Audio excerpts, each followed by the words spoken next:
You're making me follow Peter Dinklage? What the hell? Hello, my name is Luisa Guerreiro, and I play Toxie the Bod in the Toxic Avenger, and we are going behind the scenes with Collider.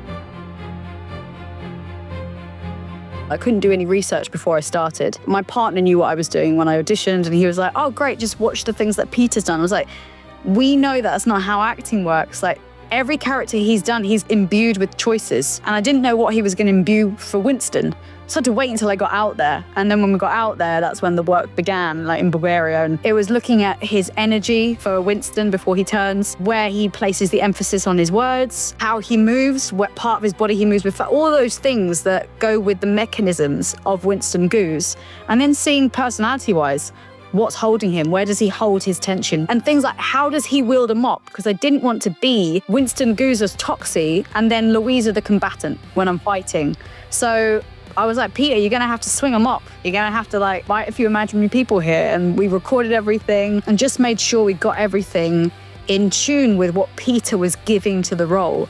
And then my job was to channel Peter being Winston to when I became Toxie. And everything that I saw, I tried to put in. So I didn't want to miss anything because everything that was there was part of that character, part of that role. Peter as Winston, Winston's energy is so different to my natural energy. The way he speaks is lower. The way he speaks is more defined, more measured.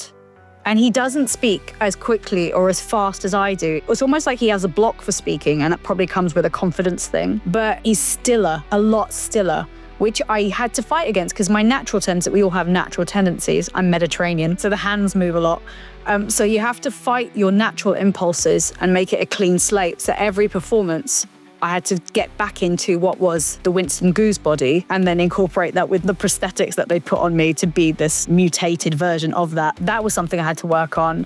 And then it was the mannerisms he has where Winston looks at people, but he only looks at them when he's definitely wanting to either analyze them and see what they're going to do, or he feels that he trusts them enough to be open. So there were moments where he would look down, whereas an actor, like if I was doing it, I might have connected more. But there's a reason why Peter chose to do that. And there's a reason why, as he evolves, the scenes were performed in a certain way. Also, he runs not how I thought Peter would run. I think you have a thing where when someone's like small, like me, I think, oh, he'll be bouncy like me. I swear, when I saw Peter run, I was like, he could be an Olympian. This guy is running. I was like, why am I now having to do that run? That's annoying. And he's like really like sprinting down this big warehouse we had to film in. There's a scene where Toxie does a lot of running and I had to really watch how Peter ran and put that into my body. I think that made it a bit harder for me, just in terms of you not only have to run like your life depends on it, but you have to run in a way that you're not comfortable with and make it look comfortable. So in my hotel room, I did a bit of running and then had to apologize to a few people down. I'm just going to be doing a bit of running. I'm so sorry. I'll just be running for about 4 days. I'm so sorry. So you go to set, and I have the absolute acknowledgement and appreciation that Charlie, who's in charge of the SFX team at Millennium FX, he's been there an hour before me, so I never complained. I never complained that it's 1 o'clock in the morning. We get there, you sit down, he holds my head up every time I'm falling asleep. And the first bit of the head goes on, which is the animatronic. And then you have a second part, and then the chin, they get fused together. But first and foremost, you have your torso. So everything then gets gelled and the neck part comes on. You have 4 or 5 other makeup artists around you, and they're all working together on you to get your arms on, your legs on, everything. And it takes 4 hours because once it's on, they're then painting all the detail, all the gloop, all the boils. The teeth go in, the sclera lens goes in, the animatronic is checked. You get an earpiece in before you do anything because you don't want to have to take anything off at that stage. The earpiece is so you can hear everything because you can't really hear because in your head, all you hear are the mechanics of the eye. So all of that happens 4 hours later, and then you wait to get on set and you drink a lot of things, possibly food sometimes through straws, just to make sure you're getting some sustenance. When you're in the heat, making sure that everything's still stuck down, there are no tears. Sweat is a constant thing. You'd suddenly get a lip falling, you're like, oh, patch that back up. But that's basically the process. And then you relax. And if anything is wrong, you have a signal and you just have to trust, which I know a lot of my friends have said I couldn't do that. I have unwavering trust in people sometimes. In the team, I definitely did. And I very much was of the opinion, look, like if anything feels wrong, if I feel like I'm hyperventilating or something, I'm not going to panic. I just know it's going to take 10, 15 minutes for someone to address it. It was one where I was like running over mounds and it was dead of night.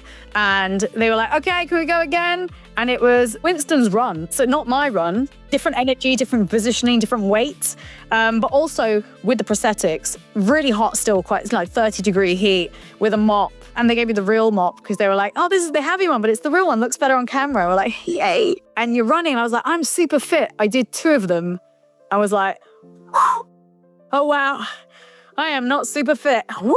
And of course, Macon was like, hey, bud, so how you doing? I'm like, yeah, great, absolutely great. There's like so much embarrassment I was not going to admit, but it was hardcore. And I got to about 4 takes and he was like, have you got one more in you? I was like, I'll be honest, Macon, I think I've got one more in me, but otherwise I'm going to take a break. I'm going to need like a slushy or something. Like, oof. But that was the hardest because it was going up and down mounds. And that was crazy. It was so much fun, but it was crazy.